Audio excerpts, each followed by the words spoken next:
Hello नमस्कार साथियों, आप सभी का मंत्रा ट्यूटोरियल के इस यूट्यूब चैनल पर बहुत बहुत स्वागत है साथियों। चलिए साथियों, हमने बाल मनोविज्ञान की कक्षाएं प्रारंभ की थी। बाल मनोविज्ञान में आज हम पढ़ने वाले हैं साथियों बहुत ही महत्वपूर्ण टॉपिक और इम्पोर्टेंट टॉपिक आज डिस्कस करने वाले हैं साथियों, निर्देशन और परामर्श। बाल मनोविज्ञान का जो छात्रावास अधीक्षक के लिए, छत्तीसगढ़ छात्रावास अधीक्षक के लिए एग्ज़ाम होना है, उसके लिए हम बाल मनोविज्ञान का आज जो टॉपिक लेकर आए हैं वो परामर्श एवं निर्देशन। बहुत ही महत्वपूर्ण टॉपिक है साथियों, परामर्श एवं निर्देशन। तो सबसे पहले हम पढ़ने वाले हैं परामर्श के बारे में। किसके बारे में पढ़ेंगे साथियों? परामर्श के ही बारे में पढ़ेंगे। देखो, सबसे पहले हम देख लेते हैं कि परामर्श के बारे में हम लोग क्या क्या पढ़ने वाले हैं। देखिए, सबसे पहला टॉपिक पढ़ेंगे परामर्श का अर्थ। परामर्श का अर्थ क्या होता है, परामर्श क्या होता है उसको पढ़ेंगे। परामर्श की परिभाषा पढ़ेंगे, परामर्श की विशेषताएं पढ़ेंगे, परामर्श की प्रक्रिया पढ़ेंगे, परामर्श के प्रकार और सिद्धांत पढ़ेंगे, परामर्श के लाभ व दोष। इतना जो टॉपिक है एग्जाम पॉइंट ऑफ व्यू से इंपॉर्टेंट है, इस सभी को हम लोग सीक्वेंस वाइज, टॉपिक वाइज हम क्या करेंगे, डिस्कशन करते हुए चलेंगे। तो सबसे पहला टॉपिक रहेगा परामर्श का अर्थ, उसको हम लोग अब चर्चा करते हैं। ठीक, परामर्श का अर्थ, परामर्श क्या है, परामर्श की परिभाषाएं, परामर्श की विशेषताएं, परामर्श की प्रक्रिया, परामर्श के प्रकार व सिद्धांत, परामर्श के लाभ व दोष, इतना चीज पढ़ने वाले हैं। चलिए स्टार्ट करते हैं पहला पॉइंट से। सबसे पहला पॉइंट है हमारा परामर्श का अर्थ। अब देखिए साथियों, सबसे पहला हम पढ़ने वाले परामर्श का अर्थ क्या होता है। तो देखिए साथियों, परामर्श जो शब्द है अंग्रेजी के काउंसलिंग शब्द का हिंदी रूपांतरण है। किसका हिंदी रूपांतरण है साथियों? अंग्रेजी भाषा के काउंसलिंग शब्द का हिंदी रूपांतरण है। अंग्रेजी भाषा के काउंसलिंग शब्द का हिंदी रूपांतरण है, इसको याद रखेंगे। जो किससे बना हुआ है? जो लैटिन के काउंसलिज्म, किससे बना है? काउंसलिज्म से बना है, जिसका शाब्दिक अर्थ होता है सलाह लेना। जिसका शाब्दिक अर्थ क्या होता है साथियों? सलाह लेना। देखो, परामर्श का अर्थ क्या होता है? अंग्रेजी भाषा के किससे बना है? काउंसलिंग से बना हुआ है, जिसका जो हिंदी रूपांतरण है किसका? लैटिन भाषा के काउंसलिज्म का। किसका हिंदी रूपांतरण है? अंग्रेजी भाषा के काउंसलिंग से लैटिन भाषा के बना हुआ है। देखिए, परामर्श जो शब्द है अंग्रेजी भाषा का शब्द है ना, काउंसलिंग का हिंदी रूपांतरण है कौन? परामर्श, ऐसा बताया गया है। उसके बाद देखो, जो लैटिन भाषा के काउंसलिंग से बना हुआ है, जिसका अर्थ क्या होता है साथियों? सलाह लेना। जिसका अर्थ क्या होता है साथियों? सलाह लेना। ठीक, क्लियर हुआ यहाँ तक के? चलो आगे बढ़ते हैं। अतः हम कह सकते हैं कि परामर्श प्रार्थी अपने से अधिक अनुभवी, मतलब जो परामर्श ले रहा है, परामर्श प्रार्थी मतलब जो परामर्श लेने वाला, वह अपने से अधिक अनुभवी, योग्य व प्रशिक्षित व्यक्ति के पास जाकर विचार विमर्श करता है, तर्क वितर्क करता है तथा विचारों का विनिमय करता है। फिर वो जाके क्या करता है? परामर्श लेता है या सलाह लेता है। परामर्श का मतलब सिंपल अगर बोला जाए तो सलाह लेना किसी से। ठीक है, अब देखो, अतः हम कह सकते हैं कि परामर्श प्रार्थी अपने से अधिक अनुभवी, अपने से क्या होना चाहिए? वो अधिक अनुभवी होना चाहिए, योग्य होना चाहिए। वह प्रशिक्षित व्यक्ति के पास जाकर वो क्या करता है साथियों? विचार विमर्श करेगा, तर्क वितर्क करेगा तथा विचारों का आदान प्रदान करेगा, विनिमय करेगा। उसके बाद उसको जो पसंद आएगा, उसका सलाह अच्छा लगेगा, सही लगेगा, उचित लगेगा, तब उसको ग्रहण करेगा और अपने जीवन में उसको अप्लाई करेगा। ठीक, इतना क्लियर हुआ कि परामर्श का शाब्दिक अर्थ था काउंसलिंग से बना हुआ, हिंदी रूपांतरण है, जो लैटिन भाषा काउंसलिंग से बना हुआ, जिसका अर्थ होता है सलाह लेना। इस प्रकार हम कह सकते हैं अनुभवी व्यक्ति से सलाह लेंगे, योग्य व्यक्ति से लेंगे, प्रशिक्षित व्यक्ति से सलाह हमको लेना चाहिए। चलो आगे बढ़ते हैं। अब जानते हैं साथियों परामर्श क्या है। परामर्श क्या है, परामर्श क्या होता है, इसके बारे में थोड़ा सा डिस्क्रिप्शन में देख लेते हैं, बेसिक देख लेते हैं। देखिए, किसी व्यक्ति की व्यक्तिगत समस्याओं एवं कठिनाइयों को दूर करने के लिए दी जाने वाली सहायता और मार्गदर्शन परामर्श कहलाता है। ठीक, क्या बोल रहा है? देखो, बहुत ही महत्वपूर्ण पॉइंट बोला है साथियों।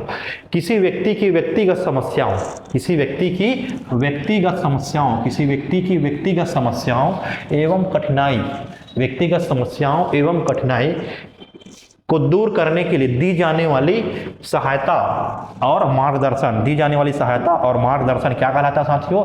मार्गदर्शन और सहायता। तो किसी भी व्यक्ति की व्यक्तिगत समस्या का, कठिनाई को दूर करने के लिए दी जाने वाली सहायता और मार्गदर्शन ही क्या कहलाता है साथियों? परामर्श कहलाता है। ये इंपॉर्टेंट पॉइंट है, हमको ध्यान में रखना पड़ेगा। अब देखिए, परामर्श के लिए कम से कम 2 व्यक्ति होना जरूरी है। देखिए, परामर्श में कम से कम 2 व्यक्ति की लिप्तता आवश्यक होती है। 2 व्यक्ति का कम से कम लिप्त होना अनिवार्य है। एक परामर्शक, एक परामर्शक या परामर्शदाता, और दूसरा होता है परामर्शग्राही। एक परामर्श देने वाला होना चाहिए, एक परामर्श को ग्रहण करने वाला होना चाहिए। ठीक, तो ये 2 चीज इसमें अनिवार्य होता है। परामर्श में कम से कम 2 व्यक्ति होना आवश्यक है, एक परामर्शक जो परामर्श देता है और दूसरा परामर्श लेने वाला को परामर्शग्राही बोलेंगे। तो इतना चीज हमको ध्यान में रखना है, परामर्श क्या है उसके बारे में। ठीक, तो व्यक्तिगत समस्या है, समस्या को दूर करने के लिए, कठिनाई को दूर करने के लिए हम क्या करते हैं, सहायता या मार्गदर्शन देते हैं, तो वो कहलाता है हमारा परामर्श। ठीक, चलो आगे बढ़ते हैं। इंपॉर्टेंट पॉइंट है, जुड़े रहिए। अब देखिए अगला पॉइंट है हमारा परामर्श की विशेषताएं के बारे में देखते हैं साथियों। देखिए रूथ स्ट्रांग के अनुसार, रूथ स्ट्रांग साइंटिस्ट है, ये बताते हैं परामर्श के अनुसार परामर्श प्रक्रिया समस्या समाधान का सम्मिलित प्रयास है। मतलब परामर्श प्रक्रिया क्या है साथियों, समस्या समाधान का सम्मिलित प्रयास है। परामर्श प्रक्रिया क्या है, समस्या समाधान का, समस्या और समाधान का सम्मिलित प्रयास है। क्या प्रयास है साथियों, समस्या समाधान का सम्मिलित प्रयास है। कौन बोलते हैं, रूथ स्ट्रांग का कहना है। रूथ स्ट्रांग क्या बोलते हैं, परामर्श प्रक्रिया समस्या समाधान का सम्मिलित प्रयास है। मतलब समस्या समाधान का सम्मिलित प्रयास है, मतलब दोनों एक दूसरे के साथ चलते हैं। समस्या के साथ समाधान आता है, समाधान के साथ समस्या उत्पन्न होती है। तो परामर्श प्रक्रिया क्या है, समस्या समाधान का सम्मिलित प्रयास है, ऐसा इनका मानना है रूथ स्ट्रांग के अनुसार। अगला साइंटिस्ट है मायर्स के अनुसार। अब मायर्स के अनुसार देख लेते हैं, केवल व्यवसाय के लिए, मायर्स के अनुसार ये कहना है इनका कि केवल व्यवसाय के लिए ही नहीं वरन जीवन के किसी भी समस्या के समाधान हेतु जो वैचारिक सहायता दी जाती है वह परामर्श होती है। ठीक है, इनका ये मानना है मायर्स के अनुसार केवल व्यवसाय संबंधित आप परामर्श नहीं दोगे, केवल व्यवसाय संबंधित, केवल बिजनेस पर्पस से आपको सलाह नहीं देना है। ठीक है, आपको केवल बिजनेस पर्पस से, केवल व्यवसाय के लिए सहायता नहीं देना है, सलाह नहीं देना है, वरन जीवन की किसी भी समस्या के समाधान के लिए जो वैचारिक सहायता, याद रखेंगे वैचारिक सहायता, वैचारिक सहायता मतलब बोलचाल में जो सहायता है, बोलचाल में जो सहायता है ना, बोलचाल में जो सहायता होती है उसको क्या बोला जाता है, परामर्श कहा जाता है। ठीक है, केवल व्यवसाय संबंधी सहायता नहीं, परंतु जीवन में किसी भी प्रकार की समस्या उत्पन्न होती है तो उसके लिए वैचारिक जो सहायता उत्पन्न कराई जाती है, उपलब्ध कराई जाती है, वो क्या होती है साथियों, परामर्श होती है। ठीक, इतना चीज क्लियर हो गया होगा। चलिए आगे बढ़ते हैं। देखिए साथियों, अब इंपॉर्टेंट है हमारा परामर्श की विशेषताएं। परामर्श की विशेषता बहुत ही महत्वपूर्ण है। क्या क्या विशेषता होता है परामर्श का, उसको अब जानने का प्रयास करेंगे, बहुत ही महत्वपूर्ण है। देखिए परामर्श की विशेषताएं, परामर्श की विशेषताएं। देखिए परामर्श की विशेषताएं में सबसे पहला पॉइंट है हमारा, परामर्श का मूल परस्पर विश्वास है। याद रखेंगे साथियों, परामर्श के लिए हमको सबसे पहली चीज़ क्या होना चाहिए, अगर हम किसी से परामर्श लेने जा रहे हैं तो उस पर विश्वास होना चाहिए कि वह हमको सही परामर्श देगा, गलत परामर्श नहीं देगा, गलत सलाह नहीं देगा। तो ये किस पर बेस्ड है, परस्पर मूल विश्वास है। परस्पर क्या है, मूल विश्वास पर आधारित है। मूल परस्पर इसका क्या है, विश्वास है, इसको ध्यान में रखेंगे। दूसरा, परामर्श की दूसरा विशेषता क्या है, सहायता प्रदान करना, सहायता प्रदान करना, मदद करना, हेल्प करना। ठीक है, सहायता प्रदान करना, मदद करना, मदद करना इसका मेन विशेषता है, सहायता प्रदान करना, और विश्वास पर ये टिका हुआ है, इसको हमको ध्यान में रखना पड़ेगा। ठीक, चलिए अगला देखो, निर्देशन प्रक्रिया का सशक्त अंग है। ये क्या है, निर्देशन प्रक्रिया का क्या है, परामर्श जो है सशक्त अंग होता है, इसको भी ध्यान में रखना है।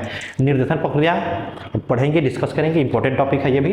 तो निर्देशन प्रक्रिया का निर्देश हम लोग, निर्देशन मतलब निर्देश, जो निर्देश देते हैं उसका ये एक पार्ट है, इसका अंग है, महत्वपूर्ण अंग है, निर्देशन प्रक्रिया का सशक्त अंग है, इसको ध्यान में रखना है। चलिए ये क्या है, व्यवसायिक आधार है। परामर्श क्या है, व्यवसायिक आधार है। व्यवसाय के लिए हम परामर्श दे सकते हैं, सलाह दे सकते हैं लोगों को। ठीक, तो ये व्यवसायिक आधार है। इसका आधार, मेन आधार क्या है, व्यवसायिक आधार भी होता है, इसको हमको ध्यान में रखना पड़ेगा। अगला देखो, व्यक्तिगत प्रक्रिया है। ये कैसा है साथियों, व्यक्तिगत प्रक्रिया मतलब सलाह आप दोगे तो पूरा भीड़ भाड़ में सलाह नहीं देना है, आपको व्यक्तिगत प्रक्रिया होना चाहिए। ये व्यक्तिगत है ना, सामूहिक रूप से ये प्रक्रिया नहीं है। व्यक्तिगत प्रक्रिया मतलब एक दूसरे पर, मतलब दो लोगों का इसमें समावेशन होता है, एक परामर्श देगा, एक परामर्श लेगा, तो दो व्यक्तियों के लिए है, तो व्यक्तिगत प्रक्रिया है परामर्श। ठीक, चलिए अगला क्या है, आत्मनिर्भरता।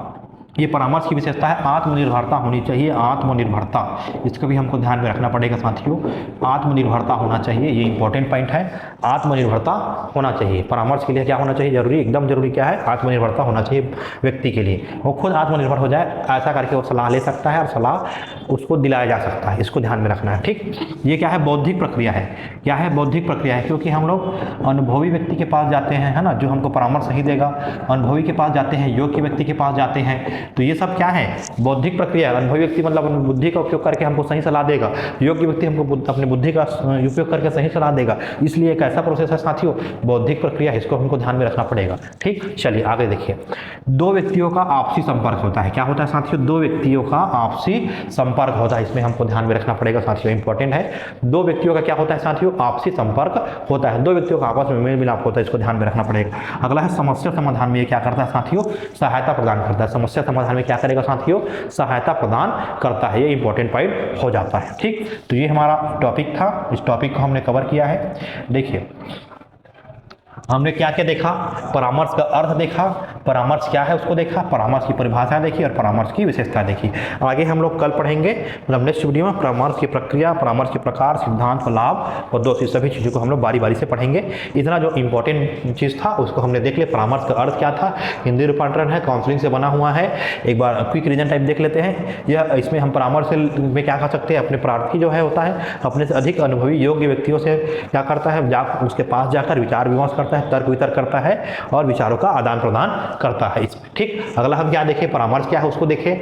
इसमें किसी व्यक्तिगत समस्याओं एवं कठिनाइयों को दूर करने के लिए दी जाने वाली जो सहायता है या जो मार्गदर्शन है वो क्या कहलाता है साथियों, परामर्श कहलाता है। ठीक है, परामर्श में कम से कम कितने व्यक्ति का होना अनिवार्य है, कम से कम 2 व्यक्ति होना अनिवार्य होता है, आवश्यक होता है, परामर्शदाता और परामर्शग्राही। ठीक, चलो आगे बढ़े। अब और क्या देखें हम लोग, परामर्श की विशेषताएं देखिए। पहला विशेषताएं परिभाषाएं में, पहला परिभाषा रूथ और स्ट्रांग के अनुसार परामर्श प्रक्रिया समस्या समाधान का क्या है, सम्मिलित प्रयास है, ऐसा इनका मानना है रूथ स्ट्रांग के अनुसार।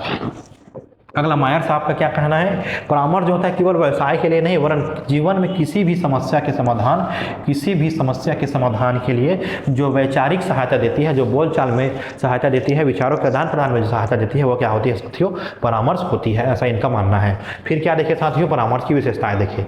परामर्श मूल परस्पर क्या होता है, विश्वास होता है, विश्वास के साथ परामर्श हमको क्या प्रदान करता है साथियों, सहायता प्रदान करते हैं। निर्देशन की प्रक्रिया का सशक्त रूप है, सशक्त अंग है, व्यवसायिक का आधार है, इसको ध्यान में रखना है। व्यक्तिगत प्रक्रिया, इसको ध्यान में रखना है, व्यक्तिगत होता है ये। आत्मनिर्भरता, इसमें गुण विकसित होता है साथियों, आत्मनिर्भरता जरूरी है। बौद्धिक विकास, बौद्धिक प्रक्रिया होता है, अनुभवी और योग्य व्यक्तियों के द्वारा इसमें सलाह दिया जाता है। 2 व्यक्तियों का आपसी संपर्क होता है साथियों, और क्या होता है साथियों, समस्या समाधान में हमको सहायता मिलती है। ठीक है साथियों, तो इतना जो था हमारा 4 चीज़ें हमने पढ़ा है। आगे की जो चीज़ें हैं, आगे की जो बातें हैं उसको हम लोग नेक्स्ट वीडियो में पढ़ेंगे साथियों। तो चैनल को सब्सक्राइब कीजिए, हम वीडियो आपको पसंद आ रहा है तो ज़्यादा से ज़्यादा शेयर करिए, ज़्यादा से ज़्यादा लाइक कीजिए, चैनल को जरूर सब्सक्राइब कीजिए साथियों। व्यू बस मत करिए, कई लोग होते हैं व्यू करके छोड़ देते हैं। आपको चैनल को सब्सक्राइब करना साथियों, दूसरों को भी इसका लाभ पहुँचाना साथियों। आपको अपने अलावा दूसरों को भी क्या करना है साथियों, शेयर करना है, ताकि जो पढ़ाई से वंचित है उन लोगों को इसका लाभ मिल सके साथियों। तो चैनल को सब्सक्राइब करिए साथियों, ज़्यादा से ज़्यादा लाइक कीजिए, ज़्यादा से ज़्यादा शेयर करिए। धन्यवाद साथियों, मिलते हैं नेक्स्ट वीडियो में। Thank you so much.